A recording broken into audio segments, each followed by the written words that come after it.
I never thought a single moment on a cold, ordinary afternoon could flip my entire life upside down. But that's what happened the day I reached into my pocket and felt only one small, lonely bill left, my last money, the last piece of comfort, the last tiny safety net between me and the unknown. I was walking home from work, and honestly, my mind was already drowning in worries. Rent was late. The electricity bill had a red warning on it, and my boss had just told me that next month they might have to let some people go. He didn't say it directly, but the way he looked at me told me everything. I was on that list. My feet were heavy as I walked, my thoughts darker than the sky. And then I saw him, a beggar, sitting on the sidewalk, thin, pale. His clothes, torn like time, had eaten through them. But what struck me the most wasn't his appearance. It was his eyes. They weren't empty. They weren't hopeless. They looked scared, like someone who had lost everything too fast to understand how it even happened. He didn't speak. He didn't even raise his hand. He just looked at the ground, shivering. I stopped walking without meaning to. Something about him, maybe his silence, maybe his trembling, pulled me like a magnet. I checked my pocket again, almost praying I had missed something. A coin, another bill, anything, nothing. Just that last small amount of money I was planning to use to buy bread for dinner. I hesitated. My mind said, walk away. You need this more than he does. But something deeper, quieter whispered, give it. I stepped closer and placed the money in his hand. He finally looked up, and for a split second, I saw something strange flicker in his expression. Something like surprise mixed with disbelief, almost like he recognized me. But I shook off the thought. He whispered, thank you, in a shaky voice, but there was something else beneath it, something I couldn't name. I smiled weakly and walked away, feeling both lighter and heavier at the same time. By the time I reached my street, the sun had already disappeared behind the buildings, leaving a pale orange memory behind. My house stood at the end of the block. Dark, quiet, too quiet. I took a breath and stepped inside. And in that single moment, at the doorway of my own home, I froze, because right there in my living room was something I never expected to see. Someone waiting for me. And everything inside me whispered, this isn't normal. This isn't right. Something is about to change. The door creaked shut behind me, and the sound echoed through the house like something out of a distant nightmare. I stood still, listening. There shouldn't have been anyone home. Not at that hour. Not today. My housemate, David, usually stayed out late. Work, friends, gym, anything except home. And even if he was home, he never sat silently in the dark. But today, someone was here. The living room light was on, and I could see a faint shadow moving across the floor. My heart picked up speed, and every instinct in me screamed to turn around. But I couldn't. Something held me there. I walked slowly toward the living room, and then I saw him, David, sitting on the couch, elbows on his knees, head hanging low like he was carrying the whole world on his shoulders. Hey, I said carefully. He didn't look up. You're home early. I tried again. He finally raised his head, and that's when I realized something was wrong. His eyes were red, not from anger, but from fear, real fear. Where have you been? He asked, his voice unsteady. Work. Why? He inhaled sharply. We need to talk. I hate those words. Nothing good ever follows. And from the way he said it, I knew whatever he had to tell me was going to shake more than just the walls of this house. I sat down slowly. Okay, what's going on? He swallowed hard. Someone came here. Who? He shook his head. I don't know, but they left something. A cold shiver crept up my spine. What did they leave? David stood up, walked to the kitchen, and returned with a plain white envelope. No writing, no name, just a single red stamp on the back, shaped like a small circle with a line through it. I had never seen anything like it. It was on the door, David continued. They knocked 3 times. Hard. When I opened, no one was there. Just this. Everything inside me tightened. Did you look outside? Yes. The street was empty. I rubbed my forehead. Maybe it's just a prank. He glared at me. A prank? Someone came to our door, waited for me to open, left a strange envelope and vanished? Does that sound like a joke to you? He had a point. A disturbing one. Open it, he said. I hesitated. Something about that envelope felt wrong. Heavy, even though it was thin. Cold, even though the room was warm. But I opened it. A single paper, with a single sentence. In bold, shaky handwriting. Next time, don't walk away. My heart dropped. I hadn't told anyone where I'd been. I hadn't told anyone about the beggar. I hadn't told anyone about giving my last money away. So how did someone know? I stared at the note, unable to blink. Those 5 words felt like a punch straight to the chest. Next time, don't walk away. Walk away from who? From the beggar? From danger? From something I didn't even know I was part of? David leaned forward. What does it mean? I shook my head. I don't know. But deep inside, something whispered, you do know.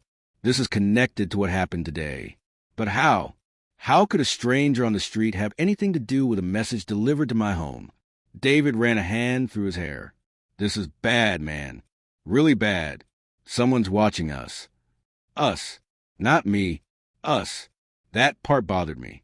To be clear, David continued, the person who left this asked for you by name. My stomach twisted. What? Yeah. They said, tell him I'll be waiting. And then walked away. Fast. Before I could ask anything. My pulse skyrocketed. What did they look like? A hooded jacket. Dark clothes. Couldn't see the face. But he paused, eyes squinting like he was replaying a moment in his mind. They walked like they knew you. I sat back, mind spinning. Who could it be? Someone from work? A debt collector? Someone from my past? No, none of it fit. Nobody knew where I lived except close friends, and I only had a few, and none of them would creep around like this, unless someone was pretending to be a stranger. Suddenly, my phone vibrated. I pulled it out, and my blood ran cold. A message from an unknown number. Generosity always comes with a price. Another message followed instantly. Open your door. My heart stopped. The door? Now. I looked at David. He looked at me. Slowly, almost painfully, we turned our heads toward the entrance. Silence. Stillness. But not peace.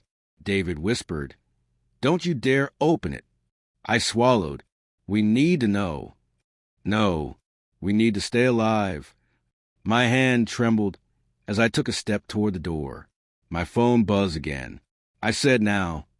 3 loud knocks exploded against the door. David jumped. My heart nearly tore itself out of my chest. Knock, knock, knock. Slow, deliberate, threatening. I reached for the doorknob, and the world seemed to hold its breath. The door swung open, and I nearly stumbled backward in shock. Because standing there wasn't a stranger, wasn't the beggar, wasn't anyone mysterious or hooded. It was my brother, my estranged brother Mark, the one I hadn't spoken to in almost 4 years. He looked different, darker, leaner, his jaw clenched like he was holding back every emotion he had ever felt. What the hell? David whispered behind me. I couldn't speak, not even a single word. Mark stepped inside without waiting for an invitation. He shut the door slowly behind him and turned to me with eyes that burned like fire and ice at the same time. You still help strangers more than your own family, he said coldly. The room spun. He knew about the beggar. But how? Mark, what are you doing here? I finally managed. He smirked. Guess. David stepped forward. Hey, man, you can't just... Stay out of it, Mark snapped. This is between me and him. David backed off, understanding that this wasn't a normal family reunion. I swallowed. Just tell me why you're here. Mark reached into his coat and pulled out something small. A coin. Not just any coin, a specific, old, rare coin. One from our father's collection. A collection Mark had sold years ago without telling me. A betrayal that had destroyed our relationship and left me with nothing but resentment. He tossed the coin onto the table. It spun, wobbled, fell flat. Recognize it? He asked. I thought you sold them all. I kept one, he said, for the day I'd need it. Need it for what? For this. His eyes darkened.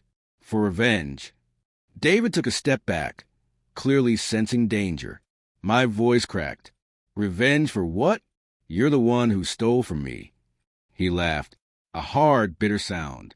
You always thought I was the villain. You never once asked why I did what I did. Why? I demanded, because I needed help, and you weren't there for me. I froze. He continued, I lost everything, and you never noticed, not even once. That's not fair. He shook his head. When I saw you today on the street, giving your last money to a beggar, I realized something. My breath caught. He had been the beggar. The trembling hands.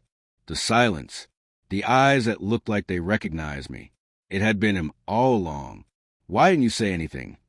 I whispered. He looked away. Because I wanted to see if you had changed. If you were capable of giving, even when you had nothing left. My chest tightened. And now, I asked softly.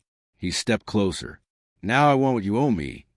For a moment, everything inside me hollowed out. I owed him? For what? My voice trembled. Mark, what do you think I owe you? He crossed his arms. My life fell apart because of you. That's not true. Oh, isn't it? He hissed. 4 years ago, when I lost my job in my apartment, I asked you for help, just a little help. But you said, I said I couldn't. I didn't have the money. That's the part you never understood, he snapped. I didn't need money. I needed a place to stay, a place to breathe, just for a week. My mind reeled. I never knew that. You never asked, he said quietly. The air thickened with unspoken pain. So what now? I asked, you came here for revenge? He nodded. That and something else. David whispered. Man, this is getting insane. Mark ignored him. I want you to feel what I felt, he said. The fear, the uncertainty, the desperation. By scaring me? By stalking me? I shot back. No, he said simply. By giving you a choice. My stomach sank. What choice? He reached into his pocket again, and this time pulled out a different envelope. He tossed it onto the table. Open it. With shaky hands, I tore it open. Inside was a photo of my house, taken from across the street, from earlier that day, and written on the back, there's more than one way to lose everything. My heart stopped. What is this supposed to mean? He sighed deeply. You don't just lose people through death or distance. You lose them piece by piece when you stop seeing them. Seeing who? Me, he said. Mom, Dad, everyone you pushed away because you were too busy surviving. That's not fair. He raised a hand. I'm not here to argue. I'm here to show you that helping a stranger doesn't erase a lifetime of ignoring the people closest to you. I felt my throat tighten. So, what exactly do you want from me? He leaned in, eyes cold. A week. A week. Yes, a week where you do exactly as I say. Why? So you can finally understand. David burst out. Dude, are you insane? You can't force someone. Mark snapped. This is between us. Not you. I shook my head. You want me to follow your orders for a week? That sounds like some twisted punishment. Not punishment, he said. Relearning. His voice softened just slightly. You gave your last money to someone you thought was a stranger. Good. It means you still have a heart. Now, let's see if you're willing to give something even harder. What's that? I whispered. He looked straight into my soul. Control. The next 7 days were a storm. Not a loud one, not a violent one, but the kind that breaks you slowly from the inside out. Mark didn't ask for money. He didn't ask for apology. He didn't ask for anything material. He asked for time, for presence, for conversations I'd avoided for years. He dragged me through memories I had buried, our childhood fights, the nights he slept in his car, the moments he felt invisible. Some of the things he said were painful. Others were unfair. But all of them were honest. By the end of the week, my soul felt scraped raw. Then came the last night. He stood in the living room, silent, staring at the old coin he'd thrown on the table days earlier. "This is the last thing Dad gave me," he said quietly. "The only thing I didn't sell." I nodded. "I understand." "No," he said. "You don't." He placed the coin in my hand. "When I saw you give your last money to me, even though you didn't know it was me, something broke inside." I swallowed. "What broke?" "Anger," he whispered. "All the anger I've been carrying." It didn't make sense anymore. A long silence followed. "You're not the villain I made you out to be," he continued. "You were just surviving, too." My chest tightened. "Mark, why didn't you just talk to me? Why pretend to be a beggar? Why scare me like that?" "Because I wanted the truth," he said. "Not words, not excuses. I wanted to see who you really were when nobody was watching." He took a deep breath. And I did. David, who had been silently listening, stepped forward. "So now what?" Mark turned to him, then back to me. "Now," he said softly, "I tell you the real reason I came."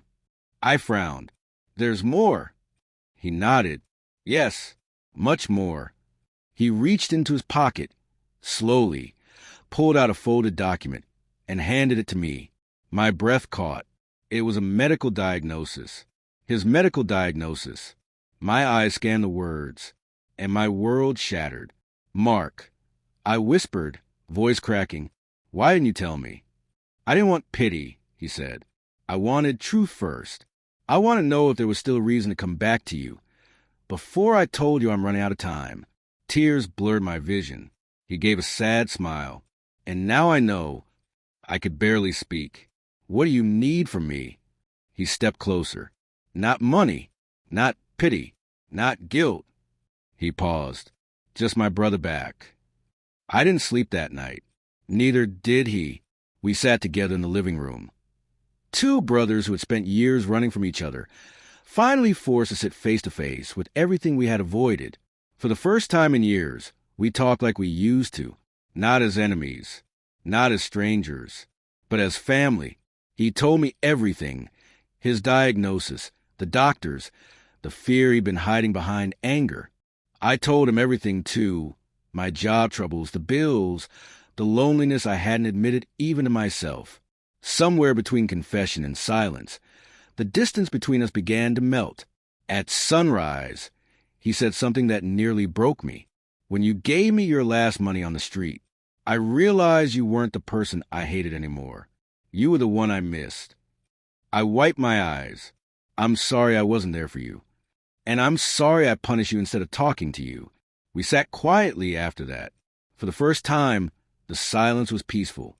David walked in with coffee. "I don't know what's going on anymore," he said, "but I'm glad you two aren't killing each other." Mark laughed. "Not today." We all sat together, sipping coffee like normal people, like nothing terrible had happened, like life hadn't been falling apart on both sides. It felt healing. Then Mark stood up. "There's one last thing I need to return." He pulled the old coin from his pocket and placed it in my hand. "This belongs to you," he said. I shook my head. "No, Dad gave it to you."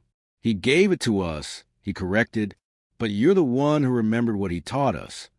I frowned. "What did he teach us?" "That when you have nothing left, you still give. That's what makes you human." My throat tightened. He placed a hand on my shoulder. "You prove that, not with money but with heart." We hugged for the first time in years. A real hug, one that felt like forgiveness, like coming home after a long, impossible journey. And then he said the words that changed the rest of my life. "Whatever time I have left, I want to spend it with you." I pulled him close. "You're not going anywhere alone," I whispered. "Not anymore." Life has a way of surprising us. Sometimes with pain, sometimes with fear, sometimes with a truth we didn't know we needed. When I gave my last money to a beggar, I didn't know I was giving it to my own brother. I didn't know that single act would reopen wounds, expose secrets, and force both of us to face everything we had avoided for years. But I learned something powerful from all of it. Sometimes the people who hurt us aren't villains. They're just broken in places we never took the time to see. Mark didn't come to destroy me. He came to remind me. To remind me that family can fracture quietly, not through loud fights, not through dramatic endings, but through silence, through distance, through moments we ignore because we're too busy fighting our own battles. He wanted revenge because he thought I stopped caring. But the truth was, I never stopped. I just didn't know how to reach him, and he didn't know how to reach me. We were two people waiting for the other to make the first move. In the end, it took a single coin, a single envelope, a single moment of kindness. One small action started a chain reaction that healed years of pain. That's the real surprise. I found a home that day. Not fear, not danger, but a chance. A chance to fix what was broken. A chance to forgive. A chance to love again. So here's what I learned, and what I want anyone listening to learn too. Never underestimate what one small act of kindness can do. Never assume you know someone's story. And never wait too long to say the words that matter. Because sometimes the person who needs your kindness the most is the one you thought was already gone. And sometimes the real miracle isn't what you give, but what comes back to you because of it.